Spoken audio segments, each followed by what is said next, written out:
country's heritage, and yet failing to understand that our country's heritage is founded upon a set of shared values: tolerance, respect for people and property, adherence to the rule of law. And those thugs, far from protecting our heritage, did all that they could to destroy and undermine those values. There is no place for their sickening conduct and hate in our society.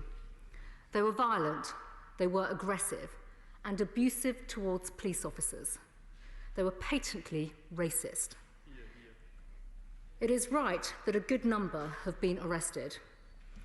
Mr. Deputy Speaker, I would now like to give the House the latest operational update from the police.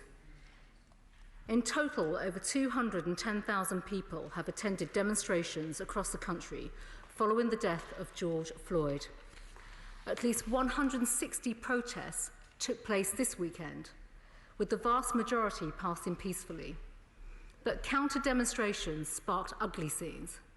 On Saturday, 2,000 people attended counter-protests in Westminster, with eruptions of violence throughout the day. Racists and far-right hooligans clashed with the police, and fights broke out. Smoke bombs, glass bottles were lobbied at the police in shameful scenes. 38 officers were hurt across the country this weekend as they were kicked, punched, or pelted with missiles. On Saturday alone, there were 137 arrests for offences, including assaults on officers, violent disorder, breaches of the peace, possessions of offensive weapons and Class A drugs, and drunk and disorderly behaviour. In total, at least 100 officers have now been injured, as well as 3 police horses and 1 police dog, and at least 280 arrests have been made.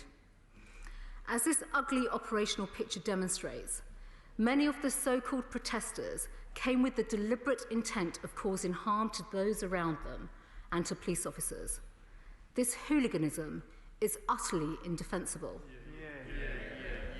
There can be no excuse for pelting police officers with missiles. And of all the dreadful images to emerge from this weekend, the one of a man desecrating the plaque of PC Keith Palmer was the most abhorrent. PC Keith Palmer served our country in so many ways, having first served in our armed forces. He then came to this place and made the ultimate sacrifice during a terror attack at the heart of our democracy. I know that the whole House will join me in sending our thoughts to his family, his colleagues and friends. He will never be forgotten. As I said last week, Mr. Deputy Speaker, when I became Home Secretary, I vowed to stand with the brave men and women of our police, and to stand for law and order, and to stand against the terrorists, the thugs, the criminals who threaten people, towns and communities. A pledge that I'm unapologetic to reiterate once again in this House today. Because sadly, backing our world-class police has never been more important. The scenes of violence and disorder that we have seen in recent weeks have only underlined the challenges that they face. We ask our frontline police officers to do the most difficult of jobs. These courageous men and women run towards danger so that we don't have to. They put their own lives on the line to protect us, to protect the public. They take on the drug dealers, the murderers, and the violent criminals every single day to keep our streets safe. They uphold the rule of law and give us the security and freedom to live our lives as we choose. So I remain saddened at the lack of respect being shown to our brave officers by a small minority of people. And this senseless violence is taking a huge toll on our police. On Friday, I spoke to officers from forces in England and Wales who had been attacked in the line of duty to hear at first hand about their own devastating impact upon them and also upon their loved ones. Their accounts have only strengthened my resolve to step up the support for our police, because an attack on our brave police is an attack on us all. I refuse to allow our outstanding officers to become society's punchbag, and I refuse to allow monuments to heroes who served their country to be vandalised and desecrated. So this government, Mr Deputy Speaker, is considering all options to stop those who seek to attack these emblems of our national sacrifice and pride, including the proposed desecration of war memorial bills. And I can confirm that my right honourable friend, the Justice Secretary, is meeting with the honourable members for Stoke-on-Trent North and Bracknell this afternoon to take this forward. And my message today is a simple one. Actions have consequences. I want to see these vicious individuals held to account for the violence and the criminality that they perpetrate. I want to see them arrested and brought to justice. Finally, Mr Deputy Speaker, I will turn to the unprecedented national health crisis we find ourselves in.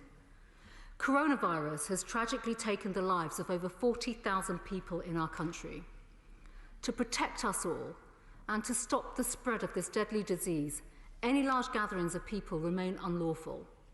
So this severe public health risk forces me again to continue to urge the public not to attend future gatherings or protests. If you do so, you are putting your loved ones at risk. Mr Deputy Speaker, it is clear that the far-right thugs who descended on London at the weekend with the intent to cause harm shamed themselves with some abusive and violent conduct. They were violent, they were abusive and aggressive towards the police. They were racist, and there are no excuses for this behaviour. So to the quiet, law-abiding majority who continue to be appalled by this violence and who have continued to live their lives within the rules throughout this pandemic, I completely hear their anger with the scenes that they have seen on our streets. To the police who continue to be subjected to the most dreadful abuse, you have my full backing as you act proportionately, fairly and courageously to maintain law and order. And to the criminals, I simply reiterate my earlier remarks. Your behaviour is shameful. No matter who you are, if you have broken the law, you will face justice. I commend this statement to the House. Nick Thomas-Symonds. Thank you, Mr Deputy Speaker. I'm grateful to the Home Secretary for her statement for advance sight of it. Like everyone in this House, I was appalled by the scenes we saw here in London this weekend. The violence, intimidation and antisocial behaviour were unacceptable, and as I said over the weekend, we condemn these acts absolutely. It was clear that people, including the far right, had come out with the intention of causing violence, coupled with Nazi salutes and missiles hurled at the police. It was despicable to see a man apparently urinating by the memorial dedicated to PC Keith Palmer, a man that defended this very building to keep us members safe. For such a disgusting act to occur next to a monument for a man who gave the ultimate service to his country shows how vile the events of Saturday became. PC Palmer's bravery will never be forgotten. In these terrible scenes, we were reminded once again of the bravery, dedication and professionalism of our front-line police officers, and we owe them a debt of gratitude again. I understand that 23 officers were injured this weekend, and that is, of course, in addition to officers who were injured in previous incidents. I asked the Home Secretary to update us on their well-being, and I have myself been in contact this morning with policing representatives to pass on the thanks of those on these benches. On the issue of the law around war memorials, I recognise the importance that local memorials, including cenotaphs, have, and as it stands, the issue that the law puts the financial value of repair above the hurt such value causes to the community, and I will of course scrutinise the proposal very carefully. On sentencing, bearing in mind some of the media coverage on the weekend, I should point out that the maximum sentence for criminal damage is already 10 years, and sentencing guidelines for damaging memorials would need to be developed considering sentences already handed out for other serious offences. The Prime Minister should also be clear that we will not allow him to move the focus from the action to address the discrimination people face now. And let us be clear, Mr Deputy Speaker, there should be no attempt to draw comparisons between those intent on violence this weekend and the legitimate cause of the Black Lives Matter campaigners who have brought attention to racism and inequality continue to have both here in the UK and across the world. Now is the time for action.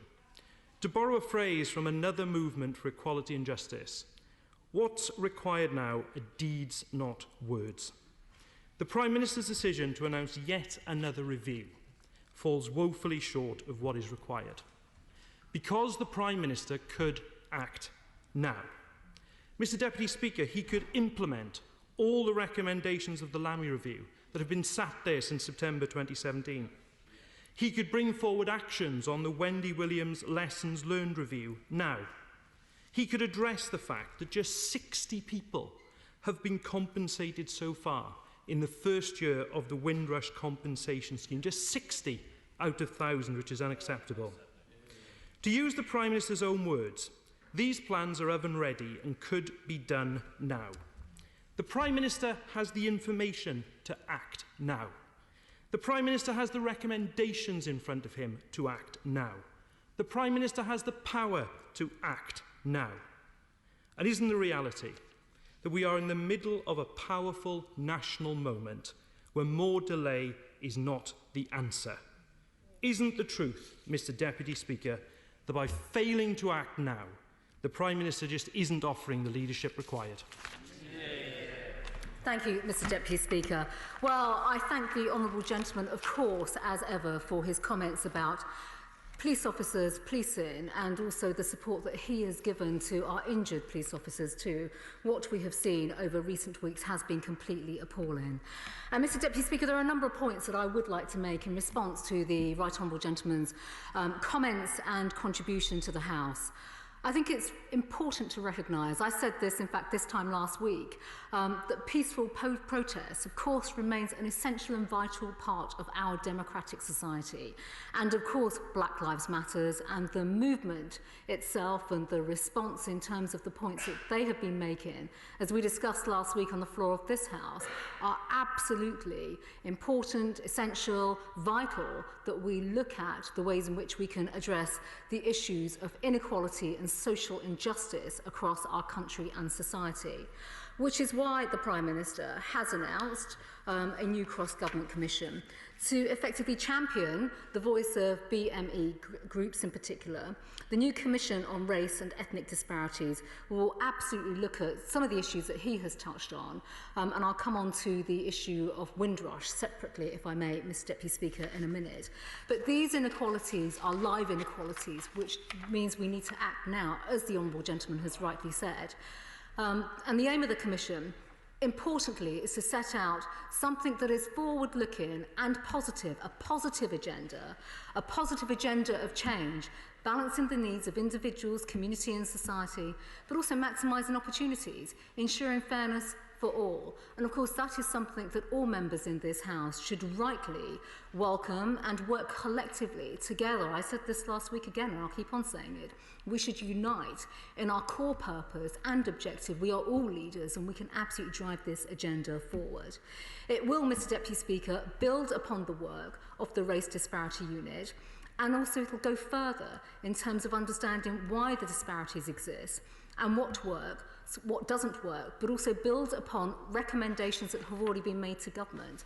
Which brings me, Mr Deputy Speaker, onto the point that the Right Honourable Gentleman has made about Windrush, the Wendy Williams review. I have been clear to this House, and I'll say it again on the floor of this House this afternoon, I'll be returning to this chamber to provide a full update in terms of the recommendations and the way in which the Home Office itself, is undergoing much work in terms of a change of culture, looking at itself, looking at the conduct that has taken place historically in the Home Office. These are vital and important issues that have to be addressed. They've not been addressed previously, but also looking at how we will implement the Williams report and look at, there is work taking place right now specifically on compensation and increasing the compensation. He will understand that every single case is a bespoke case. It has to be looked at on an individual basis. These are complicated cases. They cannot just be solved and resolved overnight with payments. We have a team of people working assiduously at looking at every single case. And if the Honourable Gentleman would like an update on the work that is taking place, certainly on the compensation scheme, the outreach work and the programmes that have been undertaken and are still forthcoming right now, with our online stakeholder teams, I'd be very, very happy to update him on that work. Virtual presence, Nikki Aiken. Thank you, Mr Deputy Speaker. For the past 2 weekends, parts of my constituency of the cities of London and Westminster have experienced some appalling acts of criminal damage, including smashed windows and offensive graffiti, and even worse, violence towards frontline police officers. Would my right honourable friend agree that we should recognise the outstanding service these brave officers have given to ensure the safety of both peaceful protesters and local residents whose lives are frequently disrupted by such protests? And will she commit to bringing to justice those hooligans responsible and reassure all those on the front line that they have this government's complete support? My honourable friend is absolutely right, and I thank her for her question. As the Member of Parliament for the constituency that was affected by quite shocking scenes, I think it's fair to say, Mr Deputy Speaker, which we've already touched on in my statement and in opening remarks. I think there are a number of points to make here right now. The police have been absolutely incredible, and I pay tribute to the Metropolitan Police, all the officers and in fact their operational command over the weekend. I have been in constant contact with the Metropolitan Police Commissioner throughout the weekend, and many of the teams I've seen myself, and I've been in touch with the Commissioner again this morning. My honourable friend is absolutely right to pay tribute to all the officers that served to keep her constituents safe at the weekend, but also to man the protests and, quite frankly, arrest the individuals that were perpetrating violence and crime. And in answer to her final point about ensuring that the perpetrators of the violence, the thuggery, the hooliganism face justice, absolutely, we will support the police in all their efforts to bring forward the investigations, use police body cam footage, CCTV footage, and make sure those individuals that they absolutely face justice. Virtual presence, Joanna Cherry. Thank you, Mr Deputy Speaker. I thank the Home Secretary for advance sight of her statement. I'm on the record as a vigorous defender of free speech and the right to peaceful assembly, but the violent and racist behaviour we saw at the weekend was totally unacceptable, and the desecration of PC Palmer's memorial was appalling, and I'd like to commend the police for their bravery and for their restraint. We're still in the middle of a public health crisis, and people should not be taking part in mass gatherings because it's not safe. It puts health at risk and potentially puts life at risk, given the threat we're all still facing from the virus.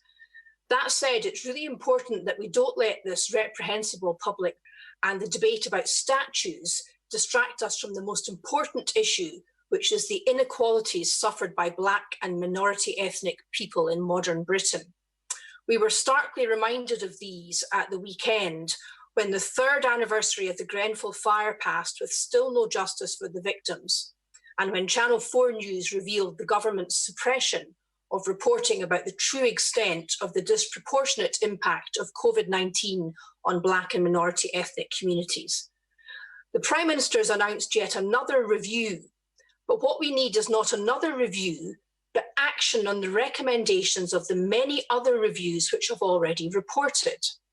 Now, I would have thought that a review such as that announced by the Prime Minister is the Home Secretary's remit. So why is the Prime Minister announcing public policy from behind a paywall in the Daily Telegraph rather than coming to the floor of the House? When will this House get to debate the terms of the review and the way in which it is to be conducted? What's stopping the government from implementing the recommendations of the Windrush Lessons Learned Review without further delay? And when will the findings of the full findings of the Public Health England report be put into the public domain? And will the government implement the recommendations of Professor Kevin Fenton? And finally, what's stopping the Home Secretary from getting rid of policies like no recourse to public funds, which we know impact adversely and disproportionately on Black and minority ethnic children? Thank you, Mr Deputy Speaker. As I have already stated and said to the House already, the Prime Minister rightly has announced that he is establishing a new cross-government commission, and that will, again, rightly so, Mr Deputy Speaker, build upon many of the recommendations and the work that has taken place. In addition to the previous work of the race disparity, I think everybody in the House should welcome that. This is a constructive and positive move forward, and again, this will be led by, along with the review into the public health measures that the Right Honourable Lady refers to around COVID-19 by the Equalities Minister in the Equalities Department. The Honourable Lady mentions the delay to Windrush recommendations. There is no delay at all.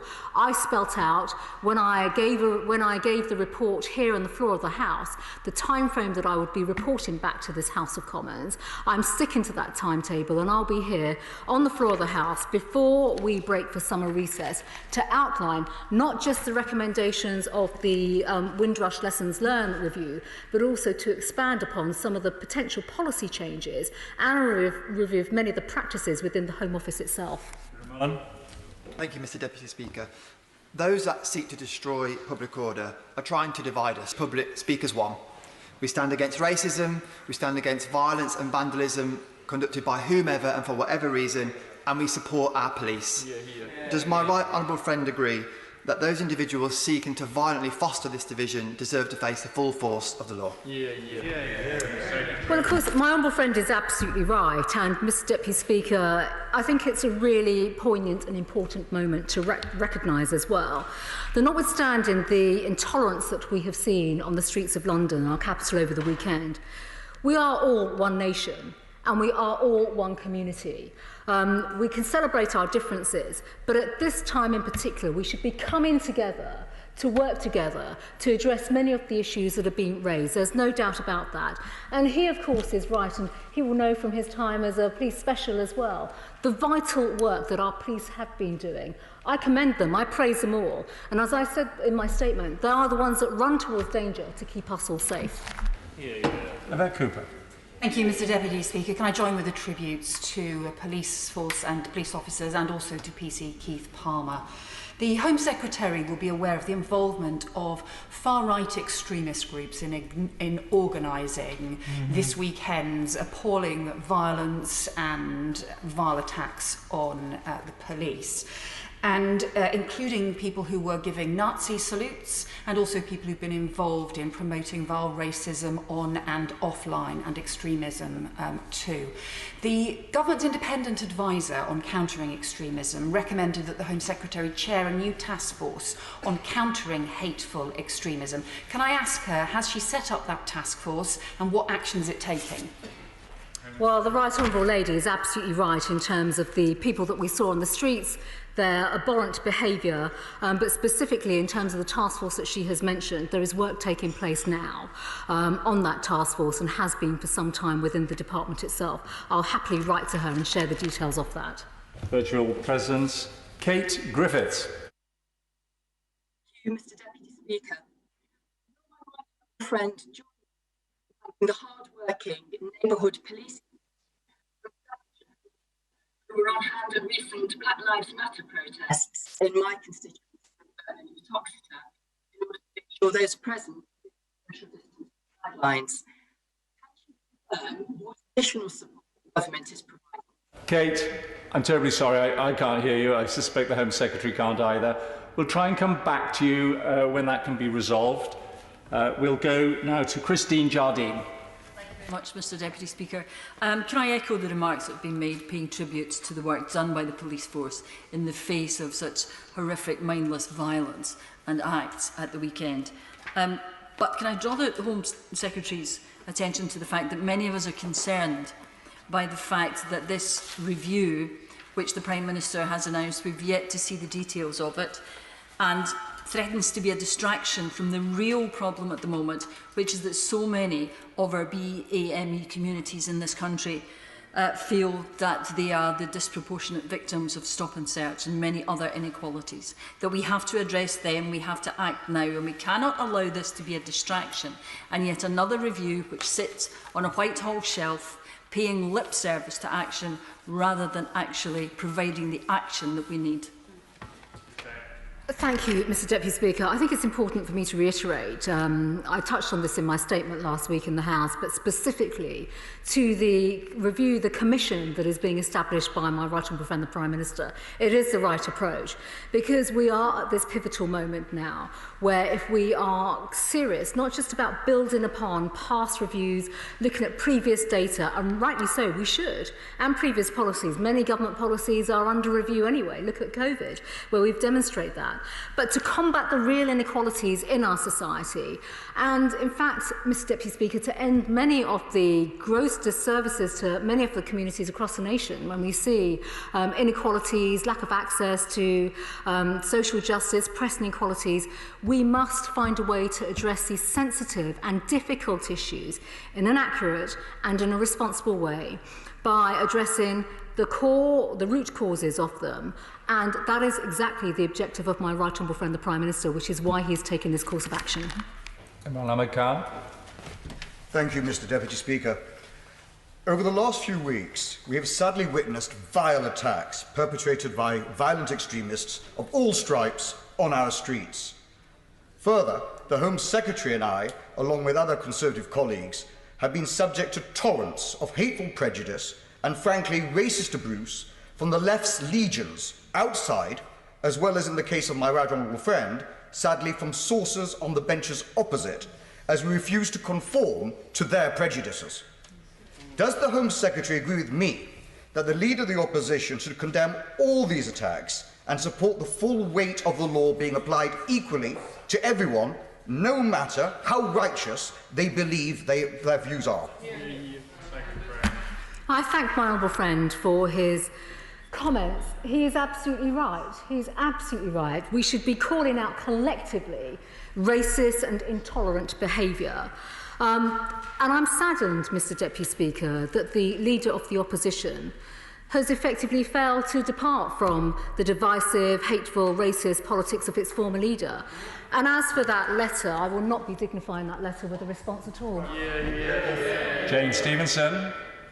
Thank you, Mr Deputy Speaker.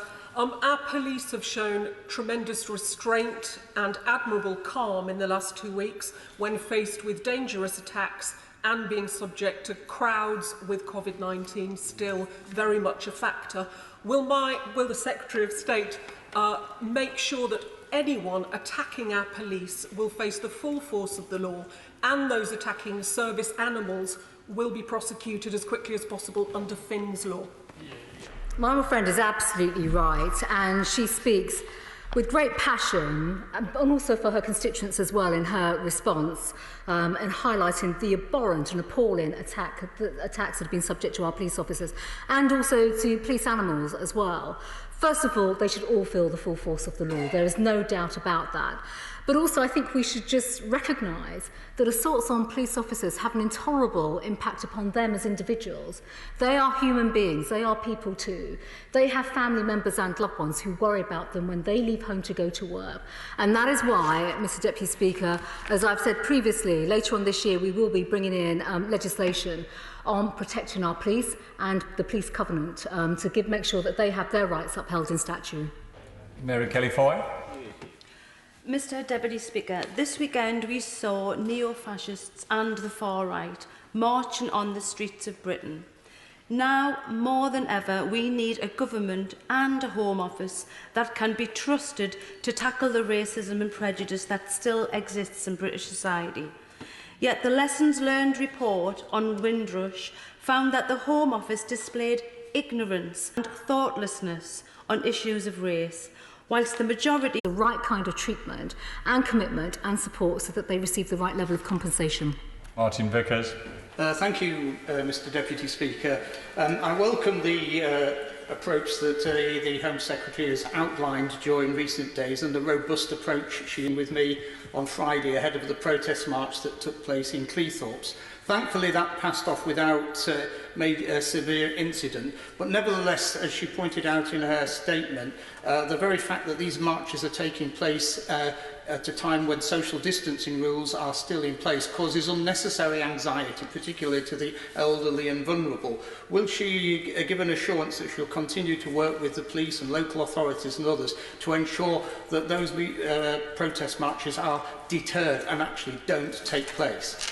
Well, I thank my member friend for his question and the way in which he's been addressing this issue locally as well, as a local leader and a figurehead in his own community and constituency. It is important, incumbent, Mr Deputy Speaker, upon us all that we continue to make this case. We are in the midst of a public health emergency right now. People's lives are at risk by mass gatherings and also by participating in protests. And it is right that every agency, the police and crime commissioners, MPs, the NHS locally, local authorities, really restate that and reiterate that message. And I commend my honourable friend for the work that he's doing locally. Shaw. Thank you, Mr Deputy Speaker. Can I first thank the Home Secretary for unequivocally condemning the far-right buggery that we witnessed in the abhorrent behaviour on our streets, and also pay tribute to the police officers and wish the best speedy recovery for those who were injured. Mr Deputy Speaker, today... They don't speak for this country either. Does my right honourable friend agree that the people who really represent this country are our brave police officers who are putting themselves in the line of danger to protect innocent people? Will she do everything she can to back them to the hilt, accelerate the work on the police covenant, and make sure that the hooligans who injure our police officers end up where they belong, in jail? My friend is absolutely right, and I just want to thank him for the passion which he has shown in the way in which he's made his remarks this afternoon in the House. He is right on every single level. I pay tribute to our police, our public service personnel as well, who were supporting the police over the weekend, who worked... Saturday, at which 3 people were stabbed and 1 seriously wounded. A woman was raped, and the police reportedly came under attack from the crowd. Is she confident that the police have the powers and the resources to act on intelligence received to prevent these illegal events happening as we go into the summer? And what steps will she take to assure the police that they will have her support in taking all necessary action to bring those who organise such events to justice? Well, I thank the Honourable Lady for her comments and the points that she has made. First of all, our police have been under unprecedented strain and pressure, as we have all seen, and as I said in my statement. I'd like to pay tribute to her police force, actually, and to her Chief Constable Ian Hopkins, who, quite frankly, has been incredible throughout the whole COVID period. And with regards to that disgusting event that took place at the weekend, totally disgraceful. Again, through police intelligence and planning and preparing, obviously the police were then able to go in the right kind of way to break it up but take the necessary course of action. But she asked an important question, which is about intelligence, the type of intelligence that is out there to identify illegal gatherings, mass gatherings, protests, and basically events that will lead to public disorder and hostility. Our police are working flat out, and that is exactly how they were able to map through an intelligence picture this weekend the type of activities that were taking place, and operationally plan for police numbers, the type of policing, the tactics, and the command operations that were put on standby, basically, and then enacted. But I think it's important that we constantly stay in touch with the police. I speak to them every single day. All members of the House are aware of that. And it's important that we use that information and intelligence to make sure that they are protected, they are prepared, they're resourced and equipped to actually do the right thing to protect the public. Thank you, Mr Deputy Speaker. Can I join with the tributes to our frontline police? As the House will be aware, we are currently going through the biggest public health crisis in a century. It has killed over 40,000 people, especially those within the BAME community, in this country, and it will sadly take more. Does my right honourable friend agree or believe that anyone attending large public gatherings, especially when not following distancing advice, is putting not only themselves at risk, but also the lives of their families, friends and communities? My friend is absolutely right, and as I have said, I've said it at the weekend and many times again, and I would urge everyone to do this within their own communities. We are in a public health pandemic, And we are not out of the woods when it comes to this horrendous disease. We've made such tremendous progress, and we're all grateful for that. And the British public have shown tremendous resolve and resilience throughout this entire pandemic. But it is right that we continue to reinforce that message. Mass gatherings, 6 or more people, are illegal. People should not be participating in them. And also when it comes to policing, the strain that puts our police officers under has been seen this weekend. Whether it's in London, Glasgow, Leeds or Manchester, that is simply not right. We have to do more collectively to make sure that we can stop the spread of the virus, but also protect our police. Virtual presence, Martin Day. Thank you, Mr. Deputy Speaker. I think we can all unite in condemning the violent actions that were seen at the weekend, totally deplorable. However, we mustn't allow those actions to detract from the genuine concerns of the Black Lives Matter movement. And I'm beginning to lose count of the number of reports and reviews that I've seen in the 5 years that I've been in Parliament. So I want to know what the Prime Minister's cross-departmental review will achieve that the others haven't. And what can the Home Secretary say to allay my fears that it's just a populist exercise to look busy rather than actually change anything? Well, Mr. Deputy Speaker, I'm disappointed with the tone of the honourable gentleman's question. I'll refer him to what I've said already. But the purpose of this review and also the work of this government is to drive actions and outcomes and to address many of the core issues that honourable members in this House across both sides have been raising. These are legitimate issues that we should all collectively be working together to address. And that's what this government and this Prime Minister will be doing. Julian Lewis.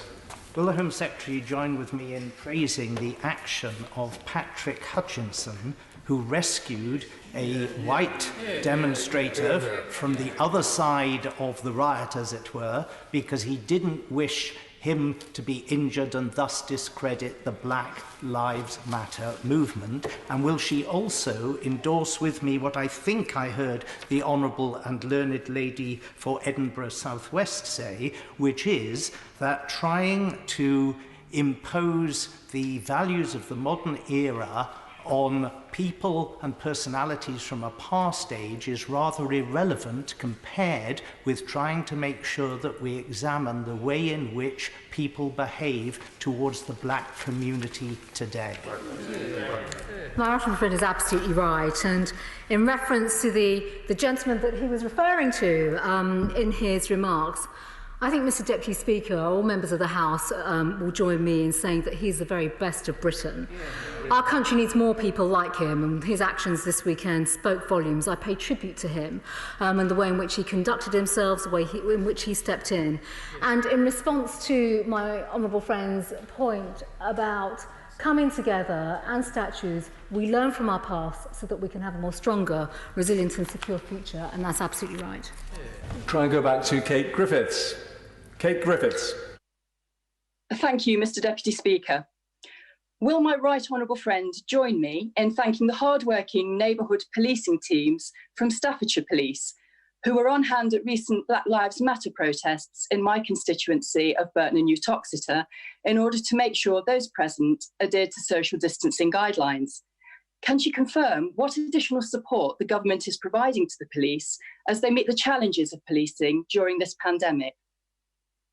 I thank my honourable friend for her question, and of course I wholeheartedly commend her neighbourhood policing teams for the incredible work that they are doing and have been doing for over 12 weeks now in response to the COVID health emergency, engaging the community and encouraging people, of course, to stay at home to control the spread of the virus.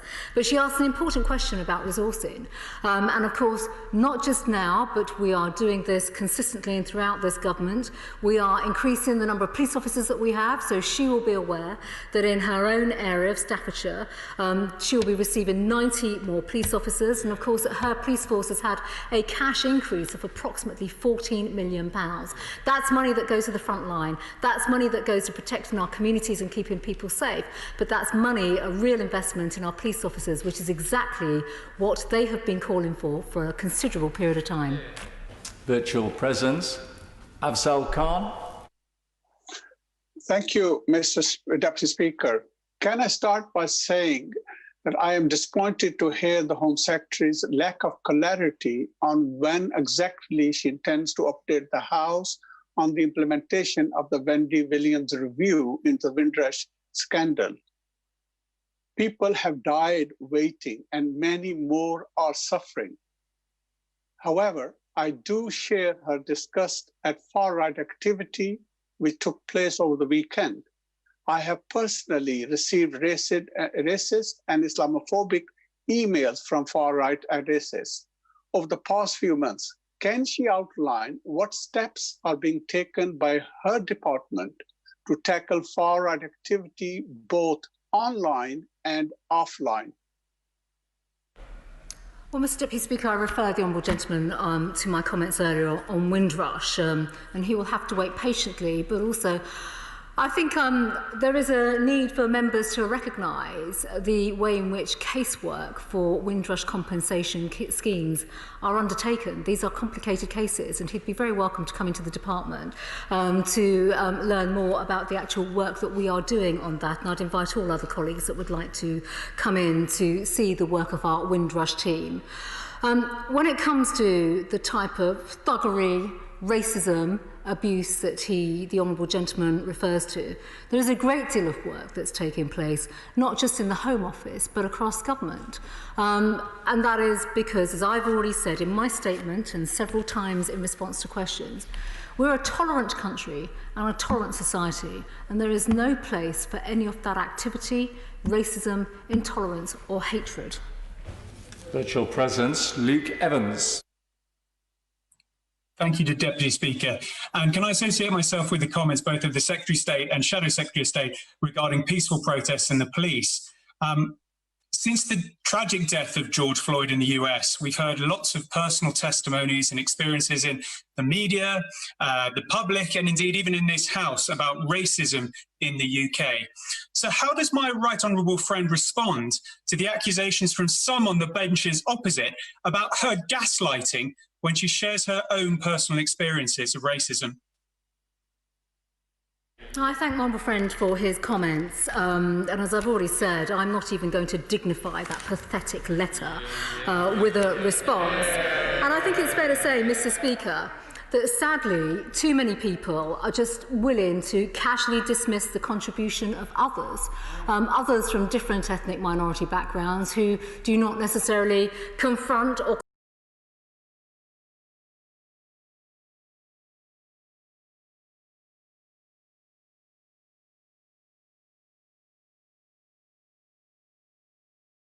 protesters, so that these protesters will not exploit the loopholes in the law that are allowing them to avoid justice and prison sentences. Of course, my friend raises a very important point in terms of policing and arrest. They absolutely have the powers that they need. This is a point that has been raised already. It is important, though, once they're arrested, that they go through the right process, and that also means the right processes through the criminal justice system.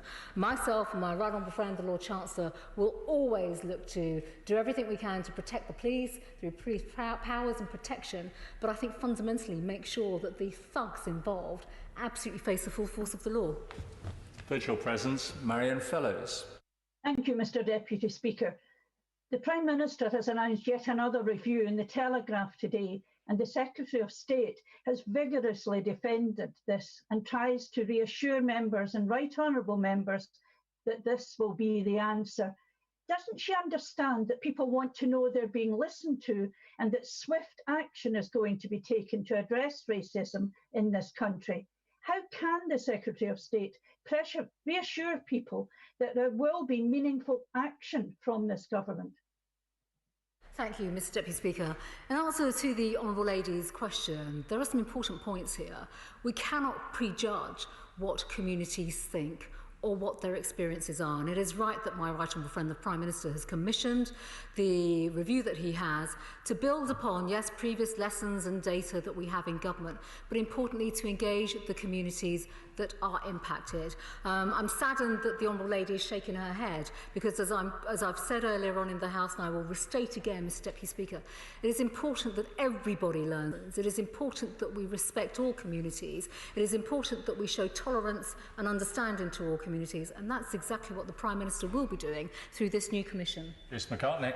Thank you, Mr Deputy Speaker. My constituents who have been doing the right thing and making huge sacrifices to restrict the spread of the virus have been watching the events in tackling coronavirus are not lost through these gatherings. It is right, and I too would urge the Mayor of London, as I have been, as have the police, the Met Commissioner as well, to stand firm and discourage these gatherings. And quite frankly, if the Mayor of London isn't prepared to do that, then we will absolutely do that and fill that void. Virtual presence, James Murray. Thank you, Mr Deputy Speaker. We know this government has failed to implement the recommendations from the Lammy Review and the Windrush Lessons Learned Review, and it chose to hide recommendations from Public Health England's review into the impact of COVID-19 on BAME communities. So can the Home Secretary explain why anyone should draw any confidence from the Prime Minister's cross-governmental commission in response to the Black Lives Matter protests? Well, the answer is very simple. We're the ones getting on doing the job, and I completely disagree with the Honourable Gentleman's comments. Thank you, Mr Deputy Speaker. I join the Home Secretary in paying tribute to our amazing police officers, their courage, their bravery in keeping us all safe. With regards to the far-right activity, does the Secretary of State agree with the words of the head of the Metropolitan Police Anti-Terror Unit, who says that the far-right is the fastest growing terrorist threat facing our country? And if the Home Secretary agrees with that, what specific steps are we taking to challenge that threat? My friend is absolutely right on the issue of far-right-wing terror. This has evolved in recent years. That is a complete fact, and we have seen all sorts of terror attacks in the UK carried out specifically by lone actors associated with this dreadful and hateful, corrosive ideology. There are varying activities taking place, much of which is being worked upon, obviously, through agencies that work with the Home Office. Significant investments have been put in place by the Home Office, but also with our agencies. And I think, Mr Deputy Speaker, I'd be more than happy to provide further details to my right honourable friend, because this is a growing trend. And on that basis, that is exactly why we've been investing very heavily in this area.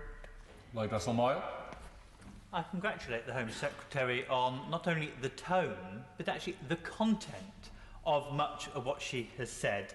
And I hope that in protecting war memorials, it won't just be war memorials, but all memorials that are culturally sensitive and significant, and it focuses on community payback, not just putting people in prisons. In Brighton, we had 10 to 20,000 people march on the Black Lives Matters. Most were very good, socially distanced, almost all wore masks. And at the same time, we had a number of far-right extremist thugs standing on our memorial too, doing Nazi salutes, drinking alcohol and getting drunk, just like we saw here. We mustn't just dismiss these people, however, just as thugs, because we know that they are organised. They have killed before, including friends of my personal friends, not only here in Britain, but in Norway as well, that I knew. So can I ask the Secretary of State what she is doing to coordinate with international colleagues to ensure that their communications and ideology of these people are disrupted? No, the Honourable Gentleman is absolutely right in the way in which he has outlined and highlighted this just appalling issue. There is a great deal of work taking place internationally, mainly through our intelligence organisations and agencies, through the shared work that they're doing. I, in fact, had my last briefing on Thursday last week in terms of some of the organisations, some of the groups, some of the ways in which they connect, share information, activity, open source, as well as on. As I've already highlighted, Mr Deputy Speaker, as I've said to my honourable friend earlier, I'm more than happy to provide further information about the work that has taken place. This is a serious and growing threat. We have lone actors operating around the world on virtual networks, and there is a great deal of work that's taking place that we can be proud of, but at the same time we have to be vigilant. We have to be vigilant to protect our people, our country, but also to prevent some terrible atrocity from taking place. Robert Halfon. Thank you, Mr Deputy Speaker. The Scout movement across the country and in Harlow has transformed the lives of thousands of children, especially those from disadvantaged backgrounds, and I've seen this myself in my own constituency.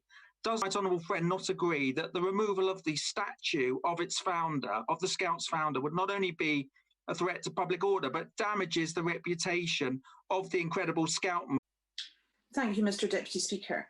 I agree with the way the Secretary of State has characterised the racist demonstrators at the weekend.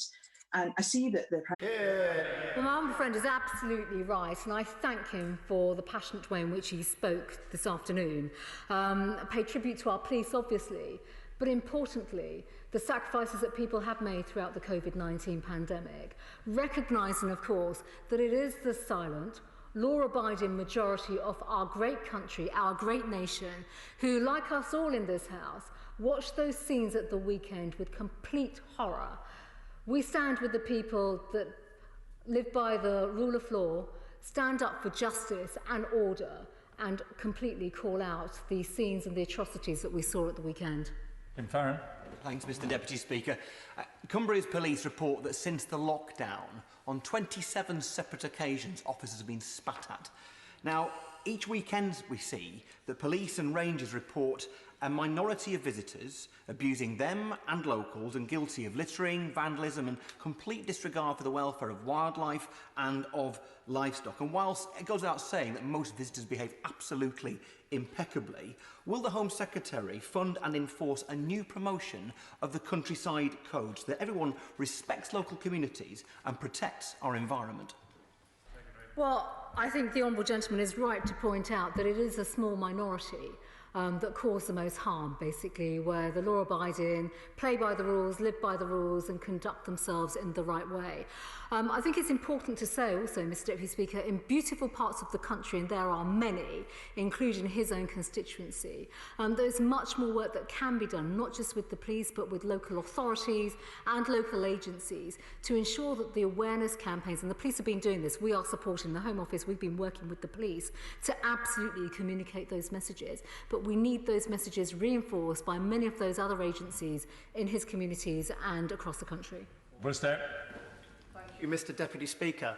I share the alarm at the actions of the far right this weekend, and I commend the police officers on their bravery and their courage. In the preceding days and weeks, senior police officers have made tactical decisions not to uphold the law. Does my right honourable friend agree that those kind of tactics, while well-intentioned, signalled weakness and should not reoccur? Well, I think it's important to say, Mr Deputy Speaker, that when it comes to policing, all policing decisions are based on their operational independence and at the same time recognising the situation around every single event. We must all recognise that. That is not for us to make a judgment over from this side, in Parliament in particular. I speak to policing leaders every day, as honourable members know, and I've seen and heard of all sorts of scenarios that the police have been confronted by over the last 2 weeks. But what I would say, it is the right thing and the right approach that we back our police. But obviously, where there are challenges in policing, where there are tactical issues or issues with operational command, it is right that we raise that directly with the police. And it's right that we do that with our police and crime commissioners as well, who obviously have responsibility for the way in which their forces operate and much of the policing that takes place within their force areas. Alex Norris. Thank you, Mr Deputy Speaker. During the coronavirus, already sky-high levels of violence and abuse against shop workers has doubled. As non-essential retail opened today, we've all seen the pictures, and this will be a key public order issue for our police to manage. And many of the answers to this lie in the government's call for evidence that they've now sat on for nearly a year. In the interests of public order, will the Home Secretary commit to publish this as soon as possible? Well, I'd be more than happy to look at that and follow up on the point that the Honourable Gentleman has made. I think, Mr Speaker, if I may, the Honourable Gentleman has made an important point today as retail across our country reopens. We have seen over the last 12 weeks some of the most appalling assaults on our shop workers. Only yesterday I saw the most appalling footage from the Ealing Road in Wembley of an assault on an independent retailer. This is simply unacceptable, and it's right that obviously we all support the police, and the police are the right thing in terms of investigating these abhorrent crimes. But I would say that there's more that we can do coming together on this. I have to say I've seen over years and years, and he will know as well, just the most appalling and abhorrent abuses of our retail sector and our shop workers, and this is another area where we must do much more work. Dr. Drummond. Thank you, Mr Deputy Speaker. Does my right honourable friend agree? In our country, we do not turn to criminal damage and mob rule to enact change or erase our past, but through well-tested and effective democratic channels. Well, my friend is absolutely right.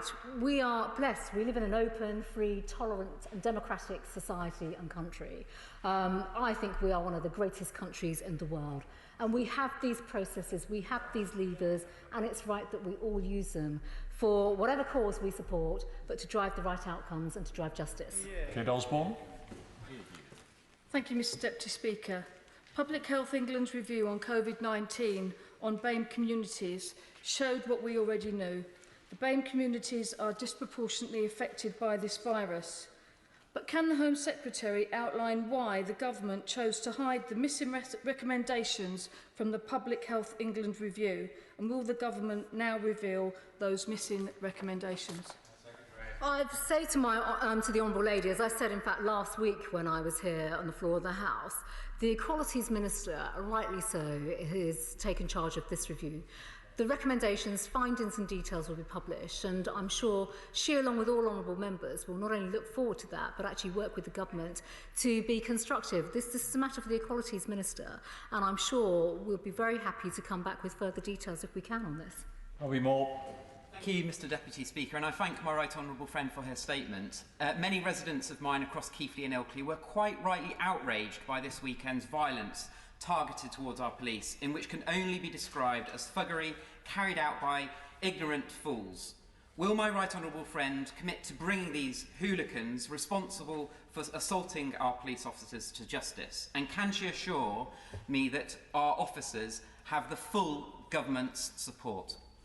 I thank my friend for his question, and he's absolutely right in terms of applying the full force of law to those thugs and hooligans that were on our streets this weekend, but also in terms of the support that this government has given to our police officers. He will know in West Yorkshire alone they'll be receiving the force 256 more police officers, an uplift in terms of cash of approximately £36 million.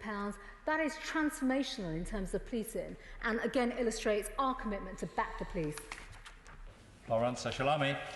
Thank you, Mr Deputy Speaker. I just wanted to commend the Home Secretary on condemning the actions of the very small minority of people intent on causing problems in the weekend. For the last 2.5 successive weekends, we've seen the best and the worst of people out in parts of my constituency, in and around the South Bank and the Waterloo area. And obviously that image of Patrick Hutchinson and his friends picking up that gentleman, that shows the best. A number of businesses in and around the South Bank area are concerned because whilst they're planning for their recovery, they're now seeing a level of violence around that area, and I'm worried about the police's ability to cope with that. Is there anything more that the Home Secretary can do in trying to help the Metropolitan Police in this very short interim time to get additional resources? Because officers from Lambeth and Southwark, I mentioned, are always abstracted to those major protests just to help them out so that, you know, as the businesses reopen, they don't need to also worry about the safety of visitors coming to that area. Well, I think first of all, she's absolutely right, and I understand the concerns faced by her local businesses in light of everything that has happened recently. But I think, first of all, I speak to the Commissioner virtually every day, and I'm in touch with her and her team in terms of policing, resourcing. I frequently ask the question, is there more that is required in terms of resourcing?